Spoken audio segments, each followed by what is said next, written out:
తిరుమల భూమిపై ఉన్న దైవక్షేత్రాల్లో ఒకటి.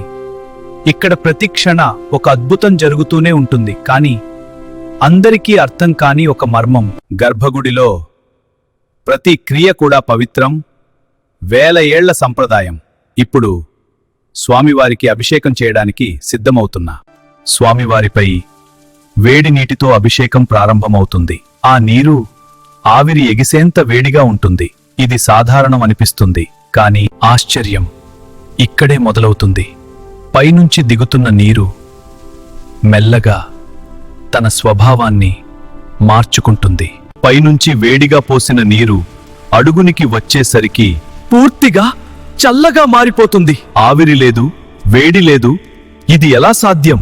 ఈ అద్భుతాన్ని చూసిన భక్తులు ఆశ్చర్యంలో మునిగిపోతారు. తాము తాకిన నీరు చల్లగా ఉండటం చూసి దాన్ని దైవకృపగా భావిస్తారు. ఈ సంఘటనను అర్థం చేసుకోవడానికి శాస్త్రవేత్తలు కూడా ప్రయత్నించారు. రాయి లక్షణాలా, ఉష్ణోగ్రత మార్పులా? కానీ సమాధానం మాత్రం దొరకలేదు వారి. అయితే ఆలయ అర్చకులు మాత్రం ఒకటే చెబుతారు: ఇది శాస్త్రం కాదు, ఇది స్వామివారి మహిమ. భక్తి ముందు విజ్ఞానం కూడా చిన్నదేతాయి. ఈ మర్మాన్ని పూర్తిగా అర్థం చేసుకోవాలని ప్రయత్నించినా ఒక దశలో ఆగిపోతుంది. అక్కడి నుంచి దైవం ప్రారంభమవుతుంది. భక్తి ఉంటే అద్భుతాలు జరుగుతాయి.